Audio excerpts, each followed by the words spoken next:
Bom, vamos iniciar a nossa mini aula sobre análise cinesiológica do movimento. Os componentes são Augusto Santiago Silva de Medeiros, Felipe Simões de Brito e Pedro Henrique dos Santos. Bom, sobre o movimento, um dos movimentos mais comuns nas brincadeiras ou jogos escolares, mesmo que não seja incentivado diretamente pelo professor, é o movimento do empurrar. Logo, analisaremos o empurrar um objeto ou pessoa, considerando que a carga aplicada seja maior ou menor em força, causando assim o deslocamento ou não do objeto ou da pessoa empurrada.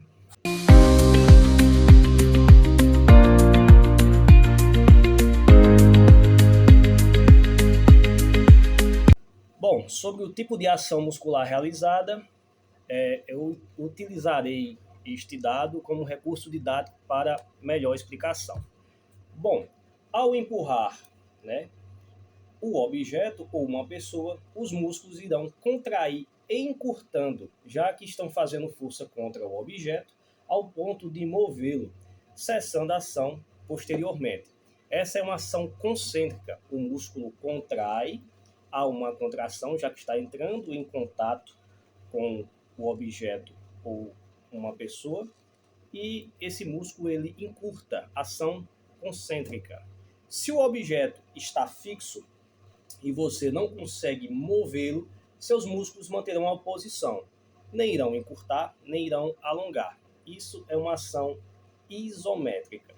Porém, se eu empurrar o objeto, este acaba gerando uma força contrária a você, ou seja, você iniciou o movimento de empurrar e o objeto ele se move contra você.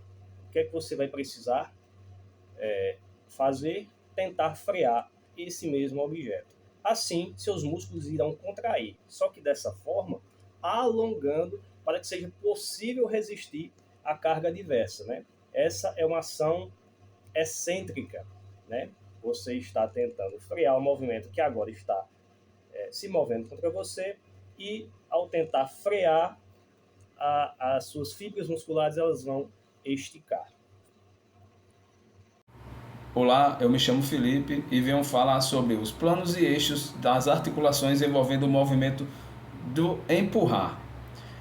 Os três principais segmentos articulatórios que envolvem essa parte de empurrar são o ombro, o cotovelo e o punho. Assim, ao empurrar, o ombro faz uma adução horizontal, seguido de uma flexão.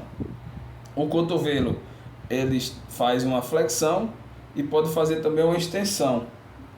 E o punho, estando estabilizado, ele vai fazer uma extensão e uma flexão. A flexão e a extensão são um plano sagital. E o que é utilizado nessa movimentação é o eixo lateral. Já a adução horizontal é um plano transversal e o eixo é o antero-posterior.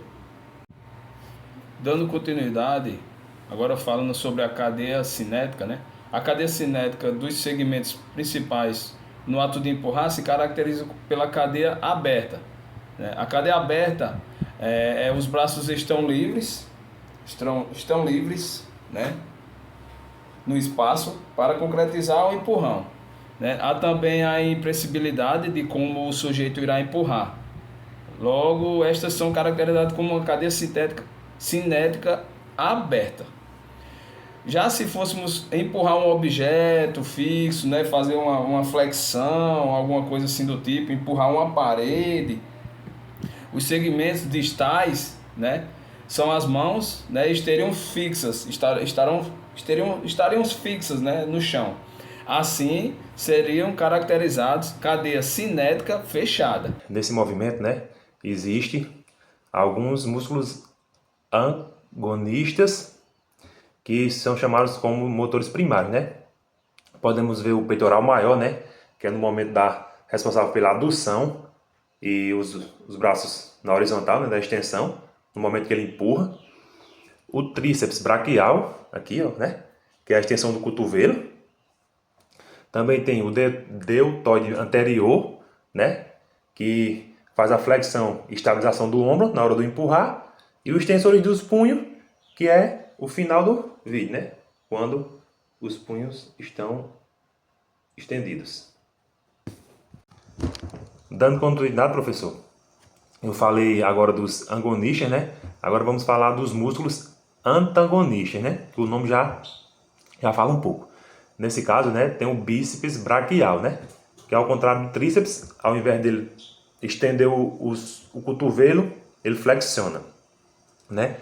Também tem o deltoide posterior e o romboides, né?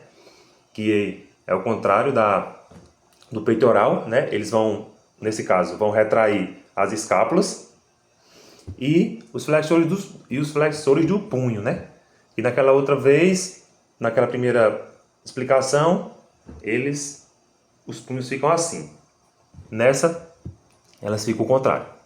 Bom, e sobre os possíveis desvios posturais, é comum ocorrer um desvio postural chamado cabeça anteriorizada. A gente observa isso no vídeo, né? Quando o pescoço se projeta para frente, isso pode causar tensões cervicais, né? E ele pode ser corrigido com feedback postural, como instruções verbais, né? Feedbacks, ou seja, manter o pescoço alinhado. O uso do espelho é um recurso visual que o aluno pode ter, como também vídeos, né, sobre essa correção postural. Eu, particularmente, tenho outro desvio, que é a projeção dos ombros para frente. Meus ombros são projetados para frente. Isso é conhecido como ombros protraídos, e para corrigir é essencial aplicar também um feedback postural, né? Por exemplo, abrir o peito, trazer os ombros para trás e para baixo. Assim a gente consegue ter uma melhor postura para a realização do empurrão.